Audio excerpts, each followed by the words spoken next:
तो आज का हमारा पहला लफ्ज़ है नखवत। इसको बहुत सारे लोग नखूत पढ़ते हैं, जो कि गलत है। दुरुस्त लफ्ज़ है नखवत। ये अरबी ज़बान का लफ्ज़ है और ये इस्म कैफियत है। इसके मानी हैं गुरूर, घमंड, खुद पसंदी या तकब्बुर। और इसी लफ्ज़ नखवत के एक और मानी भी हैं, जो कि हैं बुजुर्गी। ज़्यादातर इस लफ्ज़ को गुरूर, घमंड और तकब्बुर के मानों में इस्तेमाल किया जाता है। इसके साथ दूसरा लफ्ज़ है सतवत। बहुत सारे लोग इस लफ्ज़ को भी सतूत पढ़ते हैं, सतूत, जो कि गलत है। इस लफ्ज़ का दुरुस्त लफ्ज़ भी सतवत है। इसके बाद है किब्र। ये अरबी ज़बान का लफ्ज़ है और ये इस्म मुज़क्कर है। इसके मानी भी गुरूर, तकब्बुर और नखवत के हैं। हम कह सकते हैं कि लफ्ज़ किब्र जो है ये नखवत का मुतरादिफ लफ्ज़ है, यानी किब्र और नखवत हम मानी अल्फाज हैं, एक दूसरे के मुतरादिफ हैं। इसी लफ्ज़ किब्र के दूसरे मानी भी हैं बुजुर्गी, बड़ाई, अज़मत और शराफत। इस लफ्ज़ किब्र को बुजुर्गी, बड़ाई, अज़मत और शराफत के मानों में भी इस्तेमाल किया जाता है, लेकिन यह लफ्ज़ भी ज़्यादातर गुरूर और तकब्बुर के मानों में इस्तेमाल में आता है। इन्हीं दो अल्फाज यानी नखवत और किब्र को मिलाकर एक तरकीब बनाई गई है, किब्र नखवत। किब्र नखवत के मानी हैं गुरूर, घमंड और तकब्बुर।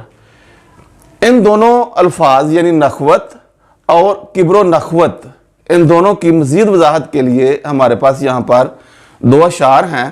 पहले वो शेर देखते हैं जिसमें नखवत का इस्तेमाल किया गया है।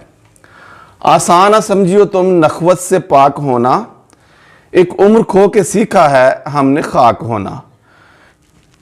इसके बाद किब्र नखवत के लिए, इसकी वजाहत के लिए एक शेर है। किब्र नखवत है ये किस चीज़ पे बतला वो मुझे, खाक है तेरी बिना क्या है हकीकत तेरी। तो इस शेर में भी इंसान को मुखातब करके कहा गया है कि तेरी जो बिना है, जो बुनियाद है, वो मिट्टी है, और ये तेरा तकब्बुर, गुरूर और घमंड किस चीज़ पे है। ऐसी कौन सी चीज़ है जिसमें तू ज़मीन के ऊपर इतना इतरा कर चलता है, गुरूर और घमंड से चलता है। अपनी बिना, अपनी बुनियाद तो देख कि हकीकत तेरी क्या है, और वो है खाक और मिट्टी।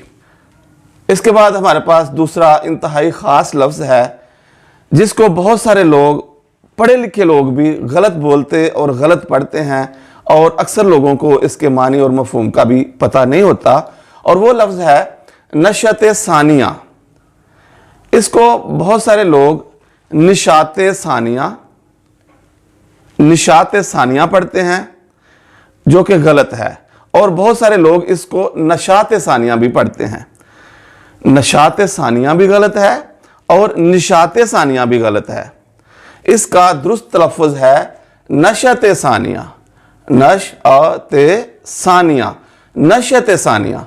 इसके लुग़वी मानी हैं नई ज़िंदगी, आगाज़ नौ, हयात नौ या दूसरी पैदाइश। इसी लफ्ज़ नशअत सानिया के मानी हैं अज़मत रफ्ता की बहाली, खोई हुई इज़्ज़त की बहाली, खोई हुई शान व शौकत की बहाली।